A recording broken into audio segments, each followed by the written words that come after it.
out. Talk a little more NFL draft with Doug Farrar of Sports Illustrated. He covers the NFL for SI. Doug, thanks for joining us. And who do you have going 28th in your mock draft to the Denver Broncos?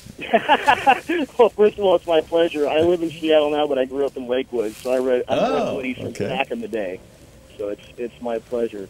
They could go a lot of different ways. The guy I would love for them to have in this Gary Kubiak / Rick Dennison system, and I know he's visited them, is T.J. Clemmings, the offensive tackle from Pittsburgh. Projects as a right tackle, could play left tackle eventually, but this guy he's got the speed and agility to play that preferred zone blocking system. But the guy's also a flat-out mauler. He's kind of like, as a right tackle, he's kind of like Orlando Franklin with better technique. And I think he would be right up their alley. Doug, that's really good information because I've just questioned that because TJ was a defensive lineman. He has made the shift to offensive line just a couple years ago. Yeah, and I just and you provided me because you're absolutely right. In talking the other day to Chris Clark, who is a candidate to play right tackle, he was talking about, I said to him, in studying the history of zone blocking, the backside tackle is so important because he's a guy that shuts off the direction where if the back is making a cut from the left side, it's the backside that's more important than the front side. Got to hold your block for that cutback. Absolutely. Yeah. So that's great. Plus in this offense, I mean, Peyton does so many. It's not a 7-step drop offense, as you guys know. Peyton runs so many 3 to 5 step drops. It's very predicated on timing and rhythm. And if he's got guys in his face, it really affects it even for him. So his front side protection is almost as we discovered in that Super Bowl when Cliff Averill got by Franklin and blammo. There you go. Yeah, and you brought up again in talking about that, I don't know if you heard us when you were on hold, but I genuinely believe that they're going to run a lot of pistol offense, which would put Peyton in a position where he didn't have to make a 3 or 5 step drop. He would already be in a 3 to 5 step drop, and he'd still have a back behind him. And when the Broncos have run it under Adam Gase, on an occasional basis, I saw a statistic, and I'm not an analytical guy, but I saw a statistic that he was completing out of that more than 74% of his passes out of the pistol offense. So it's not something far to him. Yeah. Not surprised at all because I've been studying the pistol since Shane Gailey ran it in Kansas City in 2008, and even before that when Chris Holt kind of invented it in 2005 for the Nevada Wolfpack. And, of course, that's what brought Colin Kaepernick to fame. And the pistol has a lot of advantages. I know he did it a little bit last year, but it hides your running back. And in a zone slide system that is so effective, I mean, it's kind of what Chan used when he had, he had Jamal Charles as a rookie, but Larry Johnson had been suspended.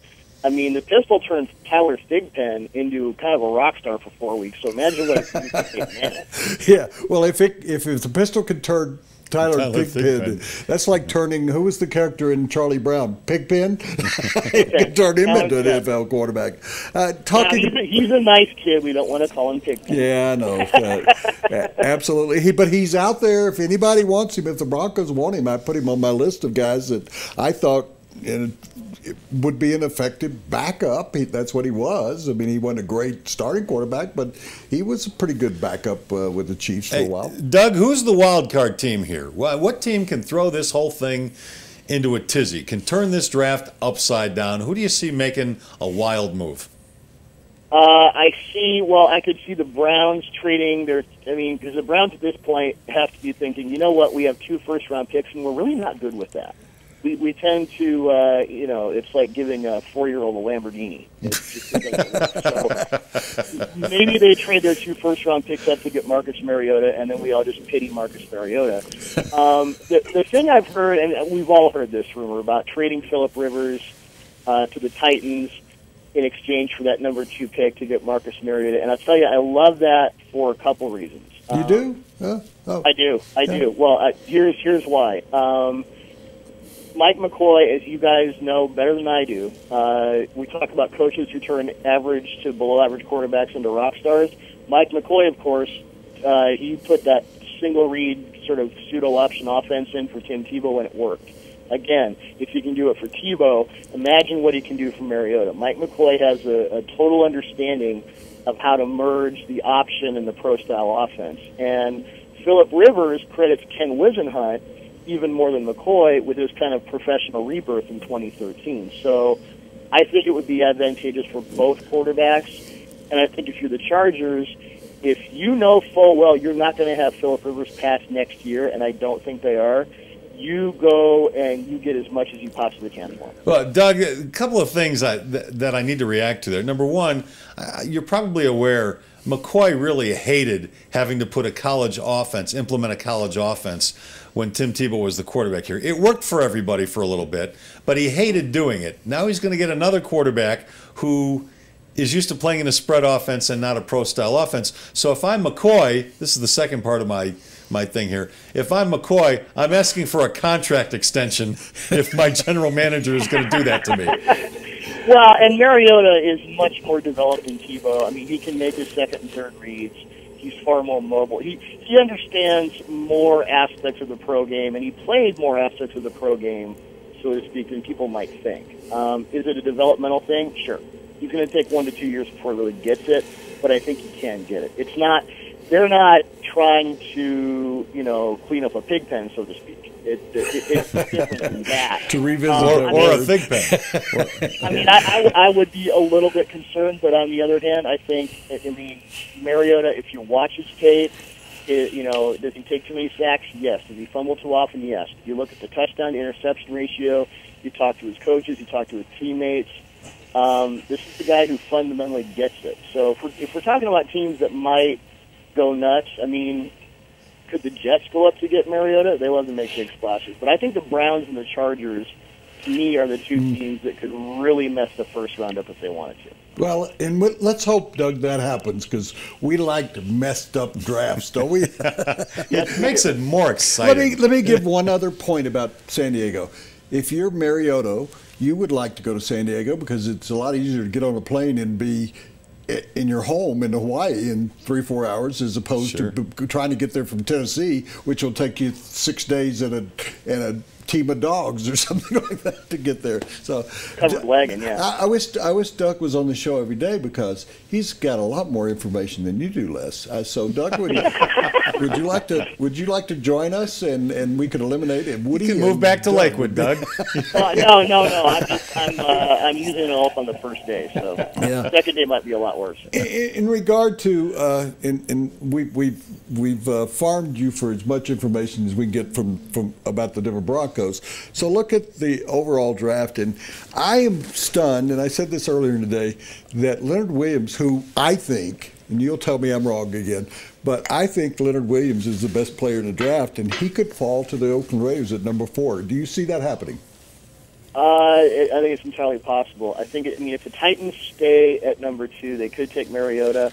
I would love Dante Fowler of Florida in that Ray Horton defense.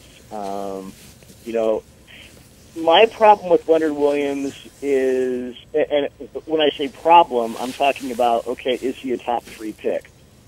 And when I'm, if I put my little GM hat on, which doesn't fit anyway, it looks more like a dunce cap in my case, but if I put my GM hat on, I'm saying, all right, I've got one of the top 3 picks. What is this guy? We know he does everything well. Stops the run, pass rush, blah, blah, blah. What does he do exceptionally well? What does he do above the norm? Does he have Jameis Winston's arm? Does he have Marcus Mariota's agility? Is he special like Todd Gurley? Can he rush from 5 different gaps like Dante Fowler? I look at Leonard Williams and I see a plus guy in just about every category, but I don't see a lot of A+. I think he's slow off the snap. I think that's something that can be fixed. But to me, he's a base 3-4 end who can kick inside the tackle, and as good as he is, I don't know how that separates him from the other talent in this class where you go, oh, he's number 1. I mean, to me, Todd Gurley's the best player in this class, and Dante Fowler is probably second. Once again, and I read this morning that Todd Gurley's progress has been so dramatic that he could be ready to go full speed at the beginning of training camp. Is that what you're getting to?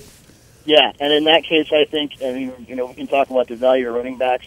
this guy can transform a franchise. You take him in the top 10. You're saying, Doug, you're saying he's the best player in the draft in your estimation? In my mind, yes, regardless of position. Yeah, that's shocking, kind of, considering no running back has gone in the first round in the last 2 years. We're coming back to that running back thing, aren't we, Doug?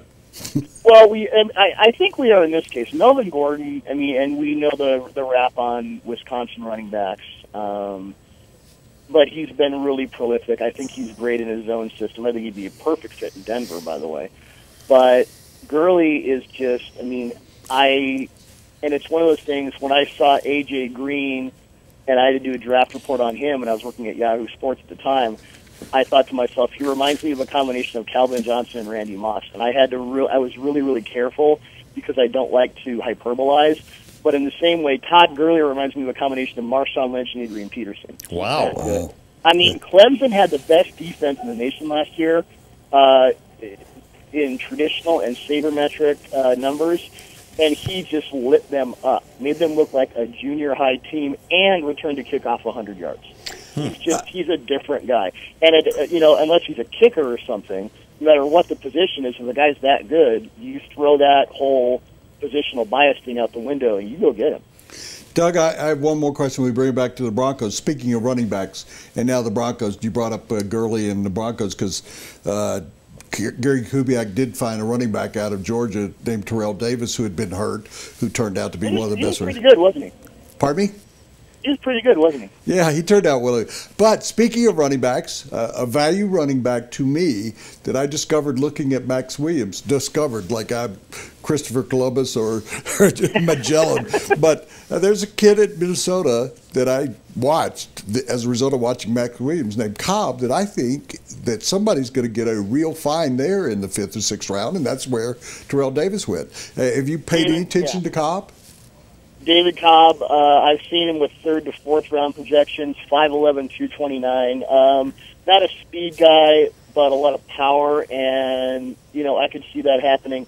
The good news for Denver is if they want to take a guy into the 2nd, 3rd, 4th round, there are a lot of guys in this class who are one cut and go. Behind Gurley and Gordon, my 3rd favorite is Duke Johnson from Miami. Reminds me a little Reggie Bush, but tougher, 5'9", 207. Amir Abdullah from Nebraska, 5'9", 205 would be a perfect fit. Ran about a 4.5 40 at the combine. I mean, to me, throw on one of his YouTubes and he just screams, that Kubiak, Dennison, Alex Gibbs style. There are a lot of guys in the middle rounds who totally fit that one cut and go paradigm. So if they want to go get a guy, I mean, even beyond Gurley and Gordon, they're all over the place. Doug, appreciate your time. Where'd you go to high school here? I went to Mountain Open in Evergreen. Okay. Well, you have to. Don't be ashamed of it, Doug. Yeah, I think it's now Jeffco Open in. I think it's back in Jefferson County now. I love Evergreen. I wished I could live in Evergreen. Well, that was a pleasant surprise to know that you grew up here. How can we know people can read you in SI or on SI.com? How else can they find you? What's your Twitter handle? It's SI_Doug Farrar, Farrar. I tweet often and frequently sarcastically. So, I'll start following you. Thanks, Doug. Thank you. All right, that's Doug Farrar of Sports Illustrated. Come back and see us. Yeah, brought to you by Shanahan Steakhouse, selected by the public as a best restaurant in Denver. We think it's the best restaurant in Denver, and it is Open Table's 2015 Diner's Choice winner. So book a reservation today, shanahansteakhouse.com.